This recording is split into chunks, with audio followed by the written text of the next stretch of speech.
तो जिस तरह से हम लोगों ने लास्ट क्लास में देखा, कहाँ तक, कृष्णदेव राय, थोड़ा सा पीछे का रिकवरी देख लेते हैं। कृष्णदेव राय, और इनके बारे में हमने देखा था कि कृष्णदेव राय के सामने कई चैलेंजेस थे, जैसे उड़ीसा गज के गजपति, उनके साथ भी इनका वॉर हुआ। बाद में उसके साथ क्या हुआ, मैट्रिमोनियल अलायंसेज हुए। उसके बाद हमने देखा कि इनका बहमनी के साथ भी दिक्कत थी, तो बहमनी के साथ इन्होंने बहमनियों से क्या जीता, उनसे रिवर तुंगभद्रा और कृष्णा का डॉब जीता, और उधर गजपति से उदयगिरी और कोंडाविडू जीता था। इसके बाद हमने देखा कि इनका बीजापुर के साथ भी हुआ था, तो उसके बाद कृष्णा तुंगभद्रा का डॉब रिकैप्चर किया और रायपुर रिकैप्चर किया। गोलकोंडा में भी के साथ भी इनके वॉर हुए, और लास्ट में हमने देखा था कि पोर्टुगीज के साथ इनकी ट्रीटी एक तरह से अच्छी करने की कोशिश किए थे। क्यों? क्योंकि उनको अच्छे क्वालिटी के Arab horses, Arab and Persian horses के लिए इन्होंने पोर्टुगीज के साथ अपने अच्छे रिलेशंस रखे। इस तरह से इन्होंने जो विजयनगर अंपायर की ग्लोरी को मेंटेन किया, और एक लंबे कार्यकाल तक, एक लंबे समय तक इन्होंने विजयनगर पे अच्छा शासन किया। तो जब कोई राजा अच्छा तरह शासन करता है, लंबे समय तक ठीक ठाक शासन करता है, तो उस वक्त वो साम्राज्य प्रॉस्पेरस रहता है, उसकी ग्लोरी बढ़ती है। लेकिन अब इनके डेथ के बाद ये शुरू हो जाता है कि Vijayanagar empire after the Krishnadeva Raya कहाँ चला जाता है, डिक्लाइन फेज में चला जाता है। किस फेज में जाता है, डिक्लाइन फेज में। अब यहाँ डिक्लाइन का मीनिंग ये बिल्कुल मत समझिएगा कि एक ही झटके में कि कृष्णदेव राय खत्म और साम्राज्य खत्म, ऐसा बिल्कुल नहीं है। कृष्णदेव राय के बाद ये साम्राज्य लंबे समय तक एग्जिस्ट तो करता है, बट दिक्कत क्या है, जो ग्लोरी इनके टाइम पर थी, किसके टाइम पर, कृष्णदेव राय के टाइम पर जो ग्लोरी थी, जो मान सम्मान और जो साम्राज्य जितना बड़ा था, जिस तरह से लोगों की खुशहाली थी, वो सारी चीज़ें अब आपको देखने को नहीं मिलेंगी। धीरे धीरे उनमें कमी आती चली जाएगी, धीरे धीरे अराजकता फैलेगी, धीरे धीरे इनके टेरिटरीज लॉसेज होंगे आसपास के दूसरे राजाओं के साथ। इनके जो रूलर होंगे वो इतने मजबूत रूलर नहीं रहेंगे, तो ऐसी दिक्कतें आती चली जाती हैं। ठीक है, तो यहाँ लिखिए decline of the Vijayanagar empire. तो यहाँ decline of the Vijayanagar empire में हम पूरे उस फेज को एक एक करके डिस्कस करेंगे कि कृष्णदेव राय के बाद कौन राजा बना, उसके टाइम पर क्या क्या कहानियाँ हुई, क्या क्या घटनाएं घटी, उसके बाद और क्या हुआ, तो एक एक करके सब देखेंगे। लेकिन ये पूरे टॉपिक को हम लोग देखेंगे डिक्लाइन ऑफ विजयनगर एम्पायर के टॉपिक के अंदर देखेंगे। ठीक है ना। तो अब लिखिए इसके बारे में, डिक्लाइन वाले में लिखिए आप पहली लाइन, जैसे लिखिएगा, लिखिए death of Krishnadev Rai, death of Krishnadev Rai signalled, मतलब संकेत देना, signalled the decline of Vijayanagar empire. कैसे, तो लिखिए इस्माइल आदिल शाह, याद है ना इस्माइल आदिल शाह, जिससे कौन, बीजापुर वाला, ये कहाँ का है, ये बीजापुर वाला, जिससे रिकैप्चर किया था रायचूर दोआब। ठीक है, तो ये मैंने आपको बताया ना कि जो कृष्णा तुंगभद्रा डॉब है, कृष्णा तुंगभद्रा डॉब, अगर मैं यहाँ आपको बताऊं, जो इस तरह से आपको अगर समझाऊं, ये कृष्णा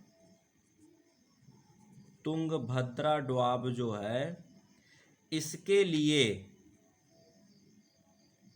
लिए बहमनी और विजयनगर अंपायर जब तक रहे हैं तब तक उनमें वॉर होता रहा है। ये एक ऐसा एरिया था जिसके लिए दोनों बराबर लड़ते रहे। और बहमनी किंगडम के ब्रेक होने के बाद, जो अभी नेक्स्ट में आपको पढ़ाऊंगा जब बहमनी किंगडम, तो ब्रेक होने के बाद भी जो उस एरिए के पर जो बीजापुर था, वो बार बार क्या कोशिश करता था, कृष्णा तुंगभद्रा डोआब को अपने कंट्रोल में रख। और क्यों?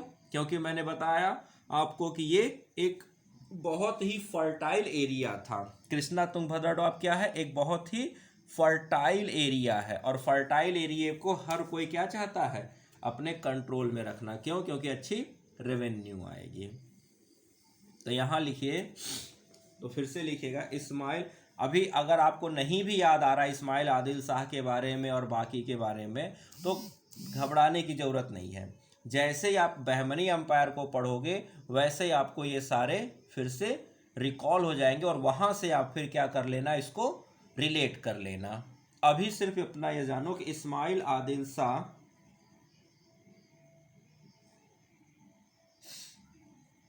इन्वेडेड रायचूर डोआब, वही कृष्णा तुंगभद्रा डोआब को रायचूर का एरिया या Raichur doab, at the same time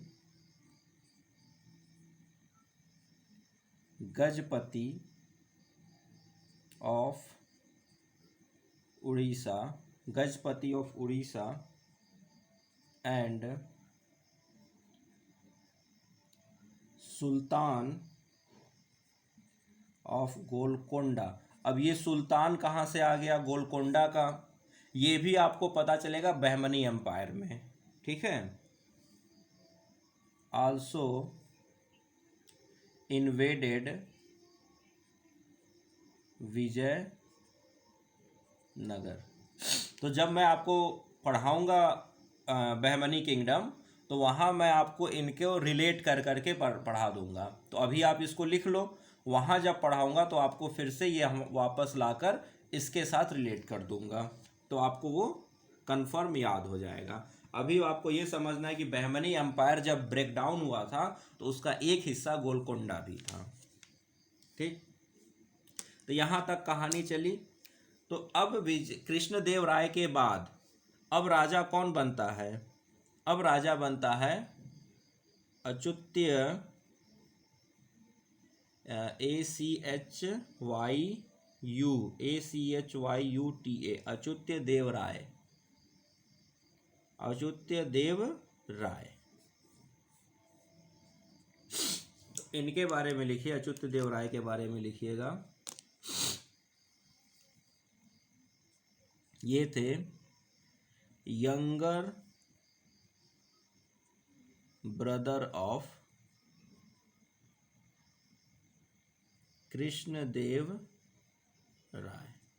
Krishnadeva राय के ये यंगर ब्रदर थे, और इनको कृष्णदेव राय ने ही अपना सक्सेसर नियुक्त किया था। ये कृष्णदेव राय के द्वारा ही सक्सेसर नियुक्त किए गए थे, क्योंकि मैंने आपको बताया था कि जब उदयगिरी जीता था इन लोगों ने, तो उदयगिरी को जीतने के बाद जब वो लौट रहे थे तो अपनी दोनों रानियां तिरुमला और चिन्ना देवी के साथ कृष्णदेव राय ने कहाँ पर, वेंकटेश, वो क्या कहते हैं, कौन मंदिर है, कौन मंदिर था, अरे तिरुपति मंदिर में दर्शन किए थे। और तिरुपति मंदिर को क्या किया था, रीडेवलप, यानी उसमें और ज़्यादा उसमें बढ़ोतरी की थी, उसमें और डेवलप किया था उसको बाद में। क्यों किया था? तो मैंने बताया था कि एक कहा जाता है कि इन्होंने संतान प्राप्ति की कामना के लिए इन्होंने दर्शन किया था, लेकिन इनकी वो कामना पूरी नहीं हुई, तो इन्होंने क्या किया, अपने भाई को अपना उत्तराधिकारी बनाकर ये वहाँ से चल बसे। अब क्या हुआ, तो ये याद रहेगा, कौन, यंगर ब्रदर। हाँ ठीक। अब इसके बारे में लिखिएगा,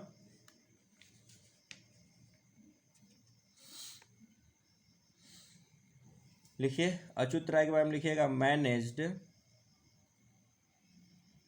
managed to drive the armies of Orissa and Golconda. Orissa and Golconda के किसी तरह आर्मी को इसने बाहर किया। ठीक है,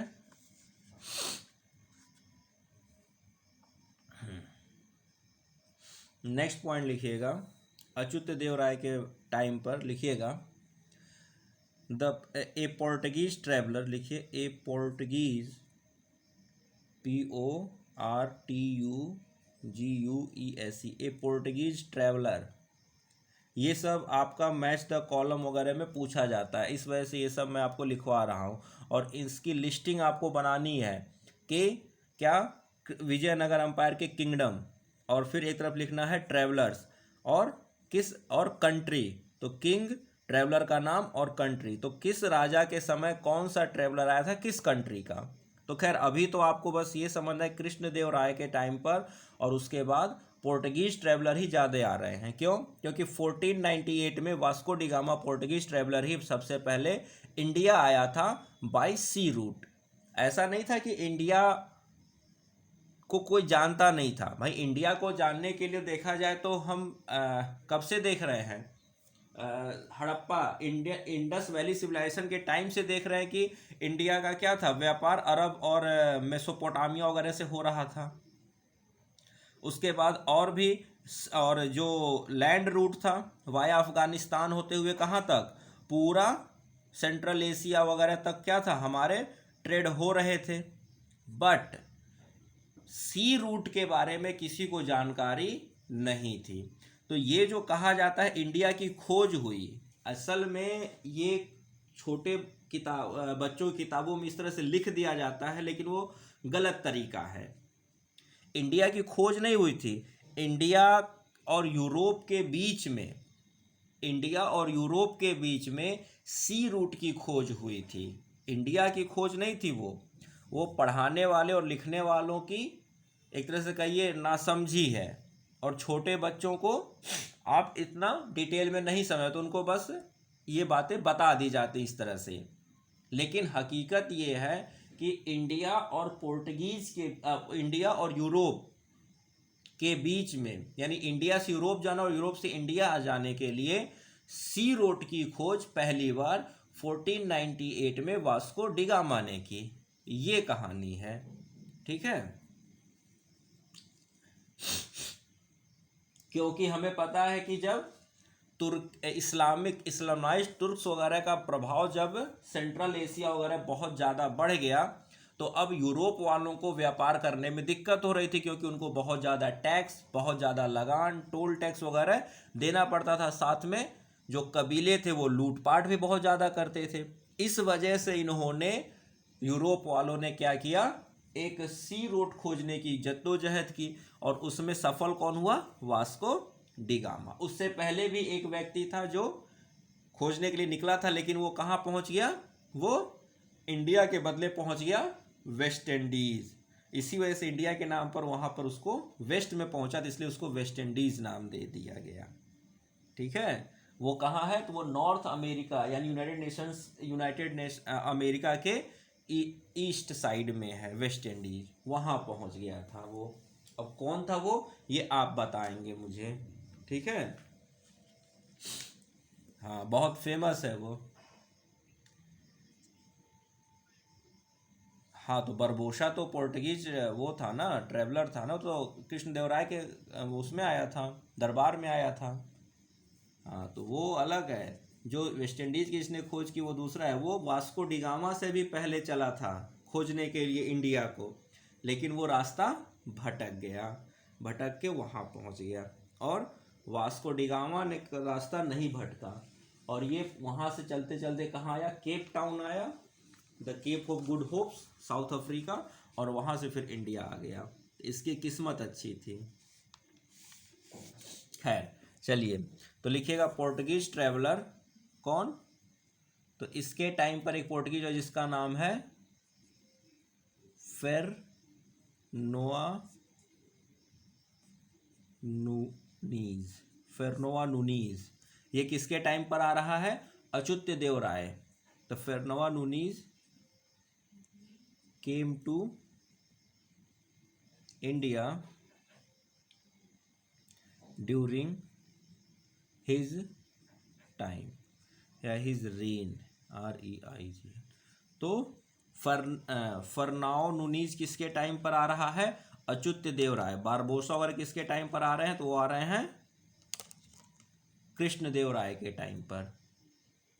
ठीक है, नेक्स्ट लिखिएगा अच्युत। अब हम लोग किसके बारे में लिख रहे हैं? अच्युत देव राय के बारे में लिख रहे हैं। ठीक है, नेक्स्ट पॉइंट लिखिएगा ही पैट्रोनाइज्ड। देखिए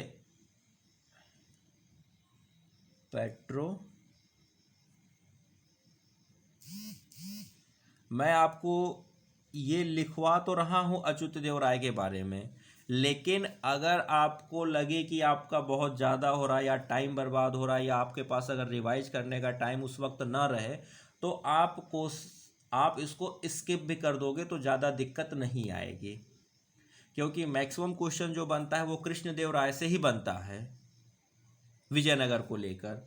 बहुत रेयर चांस है, 10%, मुश्किल से 10% चांस है कि किसी और से वो टॉपिक से, और खास करके अच्युत देव राय से तो से क्वेश्चन बनाना तो बहुत कम, मुश्किल से 5% चांसेज हैं। बट अभी मैं आपको ये लिखवा दे रहा हूँ और शॉर्ट नोट में इसको लिख लीजिएगा।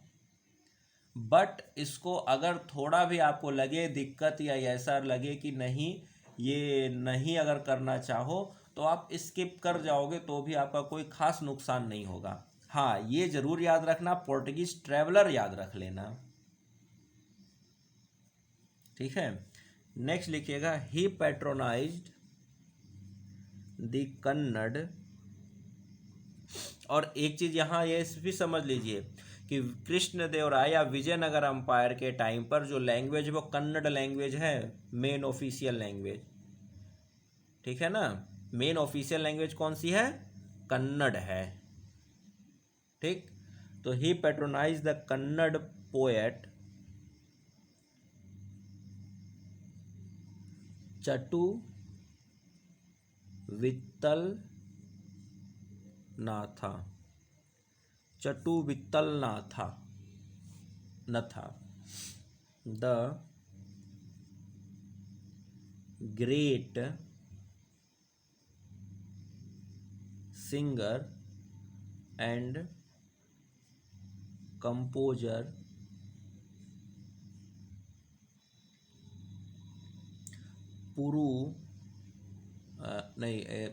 पुरंदर है, पुरंदर दासा।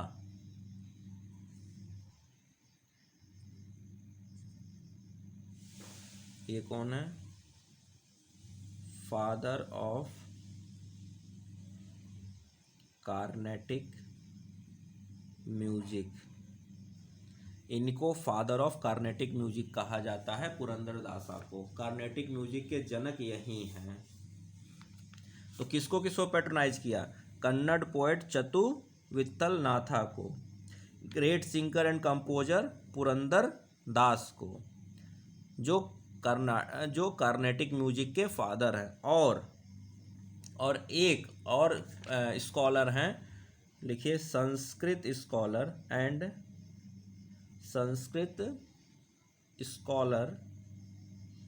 इनका नाम है, संस्कृत स्कॉलर का नाम है राजनाथ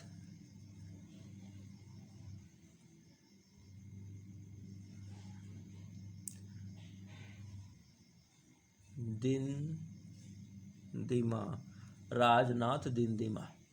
तो 3 पोएट हैं। पहले पोएट एक हैं जिनका नाम है चटू वित्तलनाथ, एक सिंगर हैं जिनका नाम है पुरंदर दास, जिनको फादर ऑफ कार्नेटिक म्यूजिक कहा जाता है, और एक संस्कृत स्कॉलर हैं राजनाथ दिंदिमा। ये इतने इम्पोर्टेंट लोग, हाँ, राजनाथ DINDIMA दिंदिमा 2, ये इतने लोग हैं जिनको इन्होंने पैट्रोनाइज किया था। ठीक। एक इन्होंने, किसने, अच्युत देव राय ने एक टेम्पल भी बनवाया था, तो उसको भी लिख लीजिए। लिखिए अच्युत देव राय के बारे में लिखिएगा, ही, या ऐसे लिखिएगा दी, लिखिए दी तिरु TIRU तिरुवेंगलानाथा,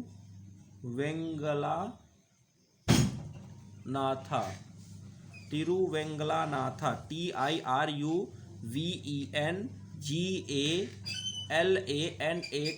तिरुवेंगलानाथा टेम्पल, तिरुवेंगलानाथा टेम्पल।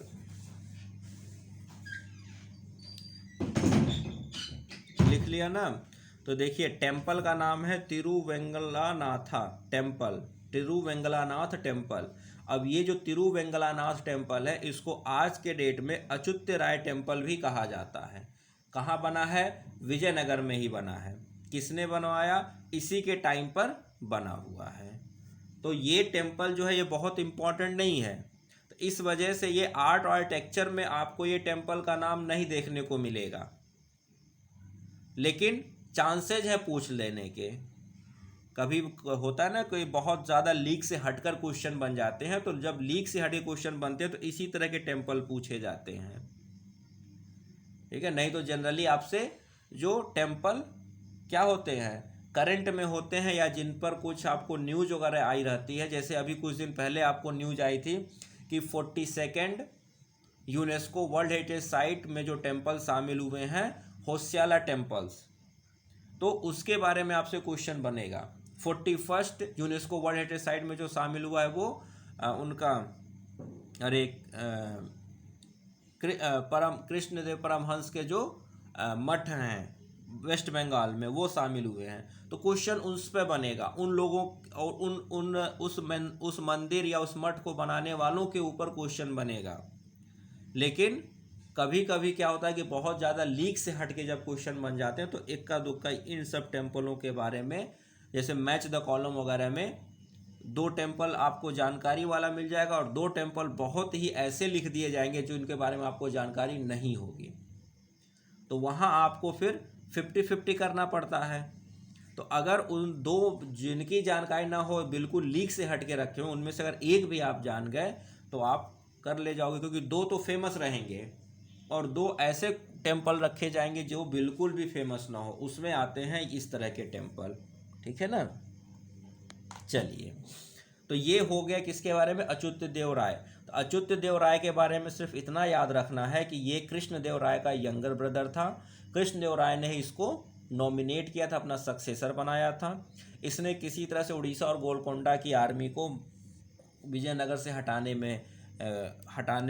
में सफल हुआ, और इसने इसी के टाइम पर फर्नाओ नूनीज नाम का पोर्टुगीज आया था, और इसके बाद इसने कई पोएट जैसे चैतू विठलनाथ, सिंगर पुरंदरदास और संस्कृत स्कॉलर राजनाथ दिंदिमा को इसने पैट्रोनाइज किया था।